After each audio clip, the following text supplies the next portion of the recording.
You have to have a vision that people can feel a part of in your business as you're growing it. And it sounds like that's a gift that you have in your own culture, which is great. If you take the time to fill these out and revisit them, I really think you'll be more competitive. I do think that you're going to have some good karma and be more productive. And it might not come the next day, but it does make a difference. It does make a difference. Okay? So I'm going to tell you the rest of the meeting we're going to do two things. First, I'm going to give a closing slide. Then I'm going to ask you to think about the most significant outcome from this session. And I'm going to ask Becky to scribe those up. And there's a reason for it. When we write things down, we have a retention of 200 times more. And then when we state an intention out loud, publicly, it actually increases our ability to fulfill that. So when you state, here's what I'm going to do as a result of today, there's a level of group accountability that I want to create in this environment for you. There's a wonderful man named David White, and he's a Welshman, and he has the gift of oration. And what I loved is that I started my own company. I was at Blue Cross and Blue Shield, and I was actually on a very successful career track. And I told my husband that within 6 months, I didn't know when, I told him, honey, I'm going to start my own company. I don't know when, but it's going to happen in the next 6 months. And the week I did that, David White was actually speaking in town. And he read from the Prelude, which is something that Wordsworth had written. He had written the same poem every 20 years of his life, when he was 20, when he was 40, and when he was 60. And it was beautiful in the language to see how his perception changed. But there was a line of an owl. That this little boy was on a pond making owl sounds to hear the owl come back. And I wrote my thesis on this. And David White, the week that I started my own company, recited that poem with the owl. And I'm like, ooh, there's an owl. Hooing right back at me. So that was really special. So I love this. This is not the age of information. This is not the age of information. Forget the news and the radio, the BlackBerry and the blurred screen. This is the time for loaves and fishes. People are hungry, and one good word is bread for 1,000. Okay? Each of you have a stamped thank you card.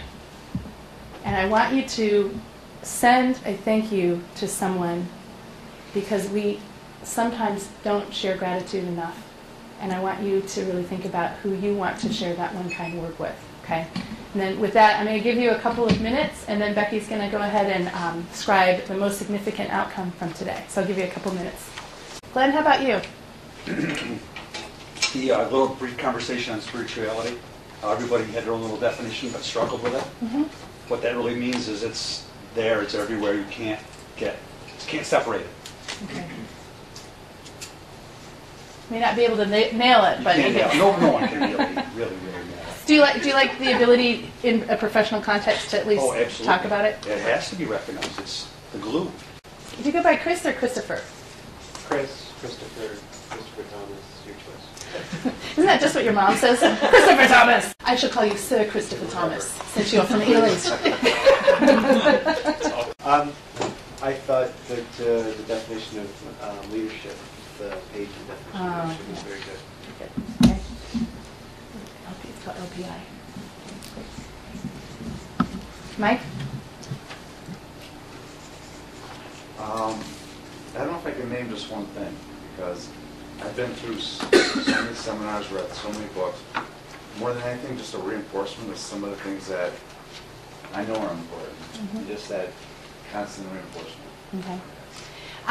As a coach, specificity is so important that if we say that we're going to improve without actually making a declaration, it can impede the true output.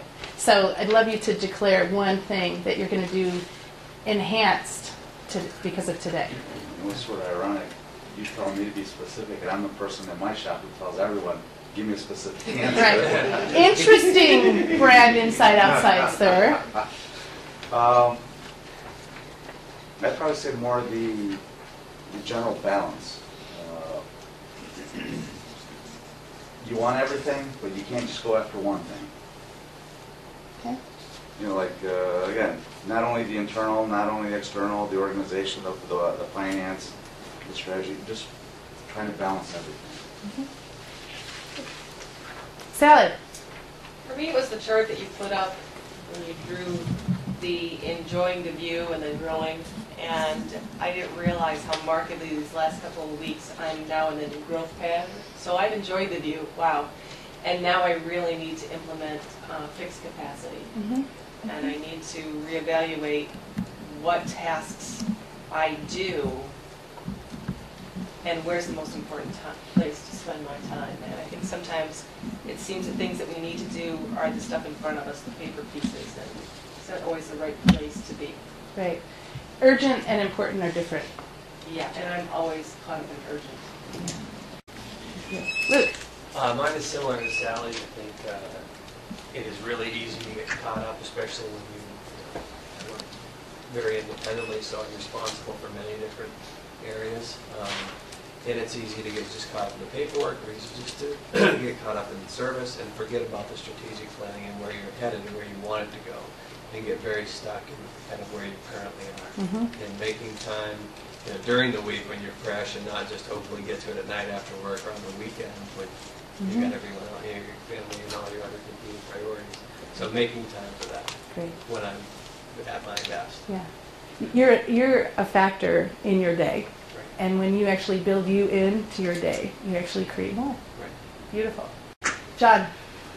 Well, the comments you made in halfway through was about the iPad and the Devo and being able to go home and just being selfish and shut everything else off except what we want to hear. And I think it's trying to develop a way, no matter how small you start out, even with my grandkids or what, to be able to take that away so that they have to listen to other stuff and appreciate it. You don't have to agree with it, but at least understand and appreciate what the people are coming from. Good. Thank you. Marcus. I think this session gave me a chance to look at the skills I'm trying to build right now and kind of break that down and pick 3, but then there's subcomponents to that. What am I focused on over the next 90 days? What's my plan of attack? Good. Do you feel like you have a roadmap now? Okay. Glad to hear that. Patty. I've in past lives always, gone to many of these lectures and read many books, and it's interesting how, if you look in the past at all the executive style, rise of the rogue executive, there's always a different, perspective, and this is a new perspective relative to the spiritual, aligning the spiritual or, what your purpose is with how your work is going. So I think that's going to be my statement. Your spiritual purpose. Can we say that? The acronym? Okay. Thank you. Peter. I kept reflecting back on your little photo here with the ripple, and I keep thinking on, if you drop a feather into a pool of water, you get a ripple. If you drop a rock into a pool of water, you get a larger ripple, and it expands more. And I think just reflecting on that, I think my goal is what I want to take out of here is how can I make my splash a little bit bigger and impact the lives of others more effectively. It's the reflection, to be able to recognize the things that you've actually done along the way, and that can help spur you on to go to the next steps. Because I know that I've been so busy in my own life, and many times that I would give the credit to everyone else on what they've done, and sometimes I wouldn't necessarily recognize the fact of these are the things that I've actually done, and it improves the self-value that I'd have, and then when I'd go on to do my things, it just fires you up to do more. So. Great. It's wonderful. Matt. Jen, you like action. You want us to do something after this. You know me. I will, this next week, I will pick up my talisman, my symbol, and it's going to be a giraffe, because a giraffe's got a long neck. That's, stick your neck out, get yourself out of your comfort zone. And Michelle.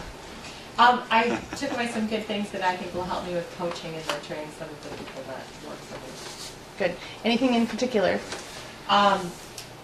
There were several things, but one of the things you said was you have to appreciate some of the things you've accomplished to be able to appreciate what they've accomplished. I hope you have a wonderful day, and please model elegance going forward. Thank you. Thank you.